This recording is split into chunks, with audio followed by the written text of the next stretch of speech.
కాబట్టి తండ్రి పోవడం అనేది వాళ్ళ జీవితంలో ఊహించలేనటువంటి విషాదమైన ఘటన. అది వాళ్ళ జీవితాలను అల్లకల్లోలం చేసింది. కానీ ఆ అమ్మాయి నేరంతా అంత గిల్టితనం లేదు. అక్కకి చెప్పింది, వాడు ఎందుకు వచ్చేలాగా నన్ను రెచ్చగొట్టాలి, అసలు నా అనుమతి లేకుండా ఎందుకు పెట్టాలి. లాజిక్ అనేది నువ్వు ఎంతసేపు నీకు నువ్వు అప్లై చేసుకుంటూ వెళితే అది నీకు అపకారమే చేస్తుంది, కానీ ఉపకారం చేయదు అనే భావం అంతర్నిహితంగా ఉంది. ఆమె ఎంతసేపు తన లాజిక్తో తను చేస్తుంది రైటే. ఇప్పుడు నీ లాజిక్ రైటే, కానీ నీ దుఃఖం ఎవరిది, ఈ దుఃఖానికి కారణం ఎవరు? ఒక్కసారి నువ్వు ప్రశ్నించుకుంటే నీకు సమాధానం దొరుకుంటుంది. పెంకితనం చేయకుండా ఉండుంటే తండ్రి చచ్చిపోయి ఉండేవాడు కాదు. ఇప్పుడు దుఃఖం అనుభవిస్తుంది ఎవరు అంటే, విశ్వనాథ్ గారు ఒక దృశ్యాన్ని నాకు వివరించి చెప్పేటప్పుడు పాట రాయడానికి ముందర ఇంత వివిడిగా చెప్తారు. ఆ అమ్మాయి అయితే ఒక్కొక్క దాంట్లో విసిరేసి అవతల పారేస్తే, ఇక్కడ పంట చల్లారిందా, ఇదైందా, నష్టం మాకే కదా, ఇది కదా. అప్పుడు కూడా అమ్మాయి మీ కోపం రావట్లేదు, అతను అమ్మాయితో పంతగించట్లేదు అతను. కానీ ఇప్పుడు కూడా అమ్మాయి కళ్ళు తెరవట్లేదు. కళ్ళు తెరవకపోతే అతనికి వచ్చే నష్టం ఏమీ లేదు. కానీ ఈ రకమైనటువంటి ఒక దైవీయమైన ప్రతిభ ఏదైతే ఉందో, దైవీయమైన కళ ఏదైతే ఉందో, దైవదత్తమైనటువంటి అందరికీ ఈజీగా లభించినటువంటి దుర్లభమైన వరాలు ఏవైతే ఉన్నాయో అవి ప్రపంచానికి అందాల్సిన ఆస్తులు, అవి సమాజానికి చెందిన ఆస్తులు.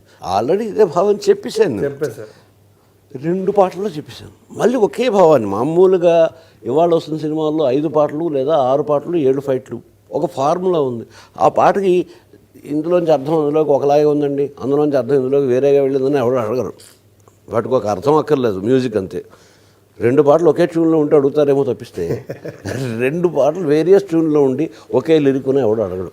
మాట మీద దృష్టి వెళ్ళకపోవడం అంటే అవసరం కూడా లేదు. ఇవాళ ఎందుకు కట్ చేస్తే సాంగ్ అనేది ఎవరికి తెలియని పరిస్థితి, ఏమిటి చూస్తున్నామో తెలియని పరిస్థితి. అలాంటి సందర్భంలో కథని ముందుకు లాక్కు వెళ్తున్న సందర్భంలో ఇంత బలవత్తరమైన సన్నివేశంలో, పైగా అక్కడ నీకు విరామం పడింది, విరామం పడిన తర్వాత కథ పతాక స్థాయికి వైపు పెడుతుంది. ఇప్పుడు కూడా మళ్ళీ అదే భావం చెప్పాలి. ఈ పాటకు ఆయన ఎంత టైం ఇచ్చారంటే, నువ్వు ఎప్పుడు రాస్తే అప్పుడు పాట. ఇది నిజంగా విశ్వనాథ్ గారు నాతో అన్నమాట. నువ్వు పాట ఎప్పుడు ఇస్తే అప్పుడు నేను సినిమా తీస్తాను. నాకు అసలు 2 రాసేసాను, ఇంకేం రాయాలి, ఇప్పుడు ఇంకేం రాయాలి. ఇప్పుడు కొంచెం ఒక స్థాయి పెరిగిపోయింది. ఇందాక చిలిపి ఆర్గ్యుమెంట్, జస్ట్ అది కేవలం ఇంటలెక్చువల్ ఆర్గ్యుమెంట్. ఇప్పుడు ఇమోషన్ స్థాయి పెరిగింది. అమ్మాయి దుఃఖంలో ఉంది, ఒక రకమైన నైరాశ్యంలో ఉంది, అదే కాకుండా పంతంలో ఉంది. ఆ పంతం తనకి తాను అపకారం చేసుకునే విధానాల్లో ఉంది. ఇప్పుడు అమ్మాయిని ఎలా మార్చాలి? అలా దాదాపు ఒక వారం రోజులు కష్టపడిన తర్వాత ఒక రాత్రి 8:30కి ఓ పల్ల వచ్చింది. ఆ పల్లవి చూడగానే నేనే మురిసిపోయాను విపరీతంగా. విశ్వనాథ్ గారితో రాసే ఇంకొక అద్భుతమైనటువంటి సౌలభ్యం ఏంటంటే, ఆయనకి అనేక ఆల్టర్నేటివ్లు అడగరాను. కరెక్ట్గా గురి చూసి రామబాణం తగలవలసిన చోట తగిలితే ఒక్క పేజీ. ఆయనకి రాసిన చాలా పాటల్లో ఒకే వెర్షన్ రాసినవి కూడా ఉన్నాయి. వాళ్ళు ఎందుకొని 20 వెర్షన్లు 30 వెర్షన్లు ఒక పాట రాయాల్సి వస్తుంది అన్నది అది వేరే ప్రశ్న, దాన్ని పక్క వదిలేద్దాం. ఆ పల్లవి చూసిన వెంటనే నాకు విపరీతమైన మురిపి వచ్చింది.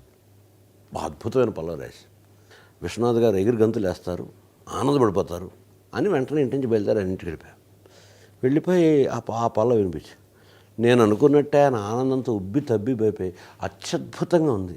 ఇప్పుడు దీని నెక్స్ట్ ఇంకా అమ్మాయి పల్లవి ఉంటుంది కదా, అమ్మాయి పల్లవి రాసి మిగిలిన పాట రాసి ఆనందంతో తబ్బిపోయిపోయి గబగబా ఇంటికి వచ్చేసి అమ్మాయి పల్లవి రాయాలి.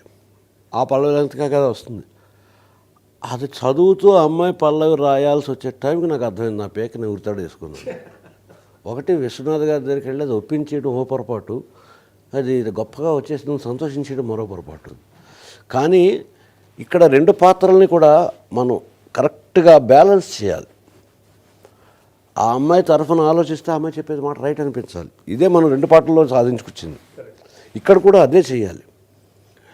అతను ఏం చెప్పినా అతను చెప్తున్నది రైట్ అనిపించాలి. కానీ నాకు వచ్చిన పెద్ద ప్రాబ్లం ఏంటంటే భాష. అతను కళాకారుడు, అతను ఎంత చదువుకున్నాడు అన్నది ఇంపార్టెంట్ కాదు. ఒక కళాకారుడు స్థాయికి వెళ్ళేటప్పటికి హృదయానికి సంబంధించిన, ఆత్మకు సంబంధించిన భాష వస్తుంది.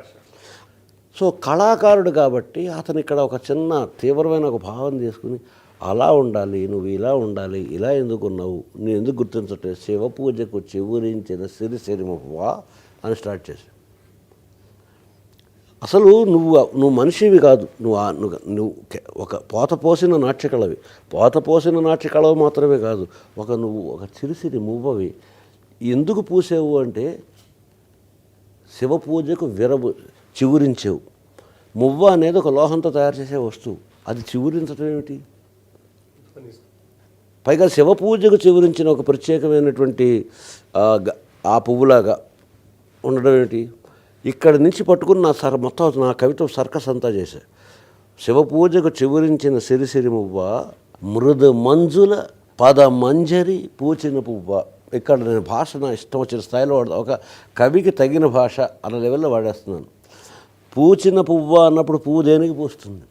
ఒక కొమ్మకు పూస్తుంది, ఒక లతకి పూస్తుంది.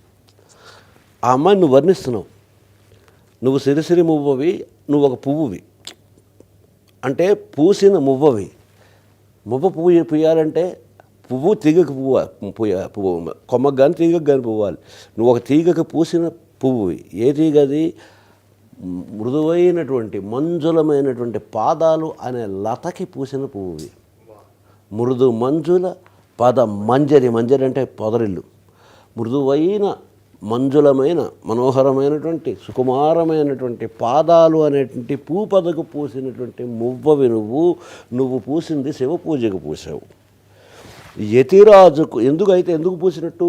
ఏంటి ఆ పూజ ఏమిటి? యతిరాజుకి జతిస్వరముల పరిమళం ఇవ్వ. ఆయనకి జతిస్వర పరిమళం ఇవ్వటానికి పూసావు. పువ్వు పరిమళం ఇస్తుంది, కానీ ఆయన యతిరాజు, సన్యాసుల్లోకెల్లా పెద్ద సన్యాసి. సన్యాసి అనేటువంటి కాన్సెప్ట్కే ఆయన అధిపతి. సన్యాసికి పరిమళాలు నిషిద్ధము. సన్యాసి అనేవాడు సుగంధ ద్రవ్యాలు చూడకూడదు, వాడకూడదు. సన్యాసులకే నాథుడు యతిరాజు. యతిరాజుకి పరిమళాలు ఏమిటి? అయితే ఆయన తీసుకునే పరిమళాలు వేరే ఉంటాయి. ఏం పరిమళాలు? ఆయన నటరాజు కూడా. ఆయన జతిస్వరాలు అనే పరిమళాలు అన్నమాట ఎందుకు వాడావు? నువ్వు పువ్వు అన్నావు కాబట్టి. మువ్వని పువ్వు అన్నావు, అది పూసిన చోటు చెప్పాం. ఆ చోటు చెప్పి నువ్వు వెదజల్లే పరిమళాలు ఏమిటి? జతిస్వరాలు అనే పరిమళాలు. యతిరాజుకి జతిస్వరముల పరిమళం ఇవ్వా, నటనాంజలితో బ్రతుకును తరింపనివా. ఈ దిక్కుమాల శోకంలోనే ఉండిపోతావా? ఈ కంప్లైంట్లోనే ఉండిపోతావా? నిన్నెవరో ఏదో పంతం పట్టి నిన్ను పాడు చేస్తున్నారని అనుకుంటావా? అసలు ఇంత సార్థకమైన జన్మ ఎవరికైనా వస్తుందా?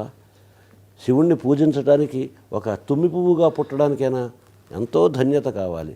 అలాంటిది మానవ జన్మ పొంది ఆ మానవ జన్మను సార్థకం చేసుకునే విధంగా నటరాజు తాలూకు ప్రసాదమైనటువంటి నాట్యకళని పుట్టుకతోటే తెచ్చుకుని ఒక ఆయన కోసం జతిస్వరాల పరిమళాలు వెదజల్లగలిగినటువంటి పువ్వు లాంటి సిరిసిరి మువ్వ నువ్వు బతుకును సార్థకం చేసుకోవా? ఒక ఆవేదన, ఈ ఆవేదన నుంచి ఒక ఆలోచన, మళ్ళీ ఇప్పుడు సమాధానం ఇవ్వాలి. ఇది నా గుండెలో పడ్డ రాయి. మృదు మంజుల పద మంజరి పూచి, ఇలాంటి మాటలు అమ్మాయి మాట్లాడదు. ఆ అమ్మాయికి తెలియని భాష. ఆ అమ్మాయికి ఫలానా ఫ్లోర్లో సచిన్ టెండూల్కర్ ఉంటాడు అంటే ఆ ఫ్లోర్లో నేను సర్వీస్ చేసేటట్టు ఒక స్టీవర్డ్గా నన్ను పెట్టండి అని ఆనందించేటువంటి రకంలో ఉంది. జీవితం తాలూకు చాలా చవకబారైనటువంటి సౌకర్యాలు, ఆనందాలని చాలా అపురూపం అనుకునేటువంటి స్థితిలో ఉంది. ఏ స్థితిలో ఆ అమ్మాయి ఎలాంటిదో ముందర చెప్పాం. ఆ అమ్మాయి దాన్ని ఖండిస్తూ తనదైన భావాన్ని చెప్పాలి. మళ్ళీ తనకు తనే చెప్పుకుంటాను. ఏ భాష వాడాలి? ఏ భాష వాడితే ఆ పళ్ళతోటి నేను నిజంగా సరసి 15 రోజుల పాటు రాత్రి పగలు తేడా లేదు, తిండి లేదు, నిద్ర లేదు, ఆ రోడ్లమ్మ తిరుగుతూ ఎలా నేను ఇది మార్చుకోవడానికి లేదు. ఒకసారి ఆయన నచ్చేసింది, ఒకసారి ఆయన నచ్చేసింది. ఇప్పుడు లేదండి నేను అమ్మాయి పల్లవిని బ్యాలెన్స్ చేయలేకపోతున్నాను కాబట్టి వీడి భాష కూడా తగ్గించేసి ఏవో మామూలు మాట్లాడు సరే చక్కగా డ్యాన్స్ అయ్యరాదా, ఎందుకు ఇలా అలా అనేస్తానండి అంటే ఆయన విన్న తర్వాత ఆనందించిన తర్వాత ఏ రాయలేవా అని అడుగుతారు. ఎలా రాయాలో తెలియదు. 15 రోజుల పాటు అంటే ఇక్కడ 15 రోజులు సుదీర్ఘమైన తపస్సుతో పాటు 15 రోజులు అవకాశం ఇచ్చిన ఆయన తలుచుకుంటున్నాను. అది కూడా గమనించి 15 రోజులకి ఒకసారి సడన్గా తట్టిన మొత్తం పాట అర్థం. ఏం తట్టిందో చూడు. పరుగాపక పయనించవే తలపుల నావా. డ్యాన్స్ అన్నది ఎంత కదలికైనా ఒకచోట ఉండేది. నా తలపు మనసు చేసేది మొత్తం లోక సంచారం, విహారం, శాఖాచంక్రమణం. మనసును కోతి అంటాం. అందుకని అది ఇష్టం వచ్చినట్టు లోకం అంతా తిరుగుతుంటుంది. దానికి ఒక పద్ధతి పాడు ఏం ఉండదు. ఈ మనస్సుని ఒక సంవిధానంలోకి ఏర్పాటు చేయటమే యోగమును మరేదైనా భారతీయ తాత్వికమైనటువంటి సంవిధానం. మనస్సుని అదుపు చేసి దానికి ఒక క్రమ పద్ధతిలో నడపటం మూలాన్ని మనస్సే నిన్ను దరిచేర్చగలిగినటువంటి నావ, మనస్సే నిన్ను సుడిగుండంలో ముంచేసే నావ. అది మనసుకున్నటువంటి విచిత్ర లక్షణం. నువ్వు సవ్యంగా నడపగలిగితే నిన్ను ఒడ్డెక్కించే నావ కూడా మనస్సే.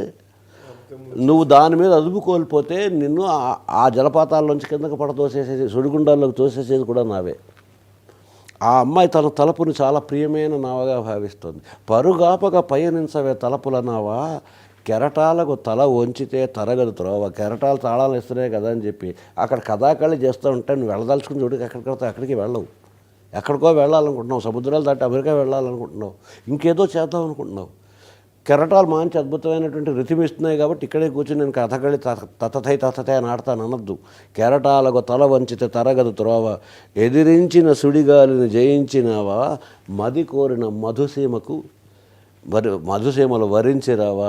నువ్వు కొద్దిగా ఫ్రీడమ్ తీసుకో, ఈ పద్ధతులన్నీ వదిలేసి పల్లవి సెట్ అయింది.